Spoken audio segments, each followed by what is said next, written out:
PoJK के targets मैं आपको बताना चाहूंगी। सबसे पहले सवाई नाला कैंप मुजफ्फराबाद, जो कि पीओजेके के लाइन ऑफ कंट्रोल से 30 किलोमीटर दूर है। यह एक लश्कर ए तौयबा का ट्रेनिंग सेंटर था। 20 अक्टूबर 2024 सोनमर्ग, 24 अक्टूबर 24 गुलमर्ग, 22 अप्रैल 2025 पहलगाम, इन हमलों के आतंकियों ने यहीं से प्रशिक्षण लिया था। सैयदना बिलाल कैंप मुजफ्फराबाद, यह एक जैश ए मोहम्मद का स्टेजिंग एरिया है। यह हथियार, विस्फोटक और जंगल सर्वाइवल ट्रेनिंग का केंद्र भी था। गुलपुर कैंप कोटली,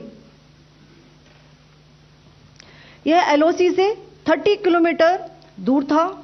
लश्कर ए तौयबा का बेस था, जो रजौरी, पुंछ में सक्रिय था। 20 अप्रैल 2023 को पुंछ में और 9 जून 2024 को तीर्थ यात्रियों के बस हमले में यहीं से आतंकी को ट्रेन किया गया था।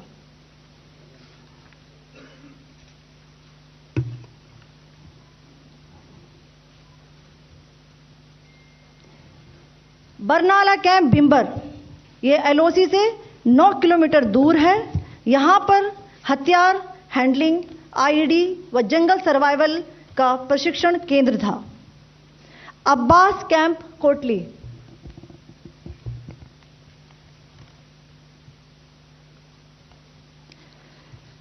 यह एलओसी से 13 किलोमीटर दूर है। लश्कर ए तौयबा का फिदाइन यहां तैयार होता था। इसकी कैपेसिटी 15 टेररिस्ट को ट्रेन करने की थी।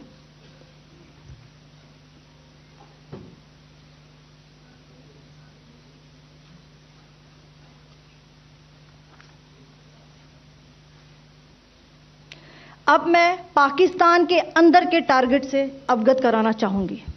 पहला, सर्जल कैंप सियालकोट, यह अंतर्राष्ट्रीय सीमा से 6 किलोमीटर की दूरी पर है, सांबा कठुआ के सामने।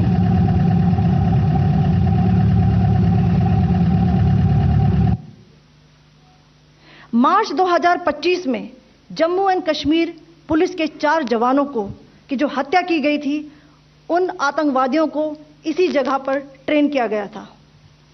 दूसरा, महमूना जाया कैंप सियालकोट,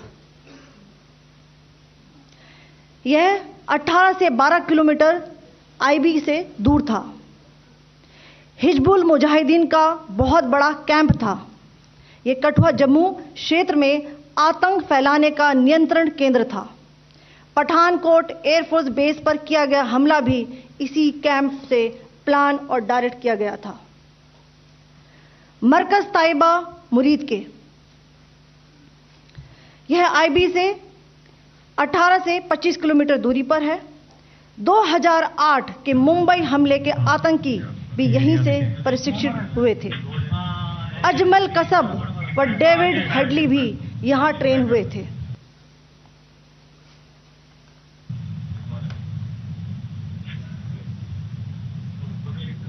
आगे दूसरा आया।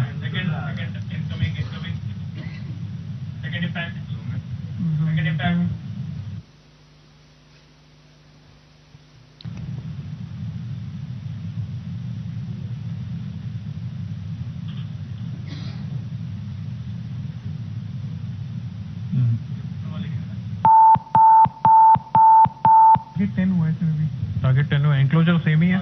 7 it is hit the target. हाँ हाँ।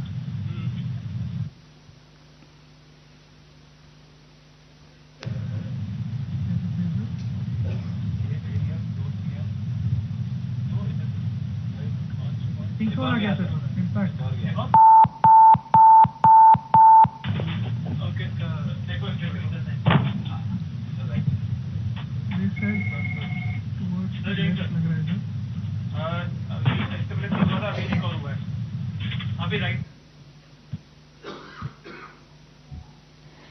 मरकज सुभान अल्लाह भावलपुर, यह इंटरनेशनल बाउंड्री से 100 किलोमीटर दूर है।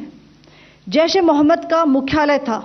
यहाँ पर रिक्रूटमेंट, ट्रेनिंग व इंडोक्ट्रिनेशन का केंद्र भी था। शीर्ष आतंकी अक्सर यहां आते थे। मैं आप सबको बताना चाहती हूं कि किसी भी सैन्य ठिकाने का निशाना नहीं बनाया गया और अभी तक किसी तरह की नागरिक क्षति की रिपोर्ट नहीं है। धन्यवाद। जय Hind. The strike on the terror camps were undertaken through precision capability, as shown to you.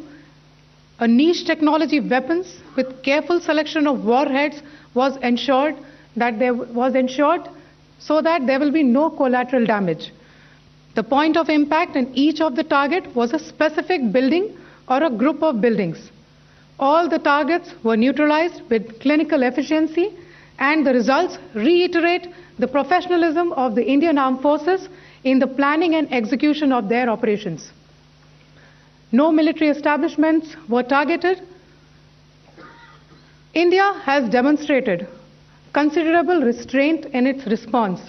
However, it must be said that the Indian Armed Forces are fully prepared to respond to Pakistani misadventures, if any, that will escalate this situation. Jai Hind, and thank you very much.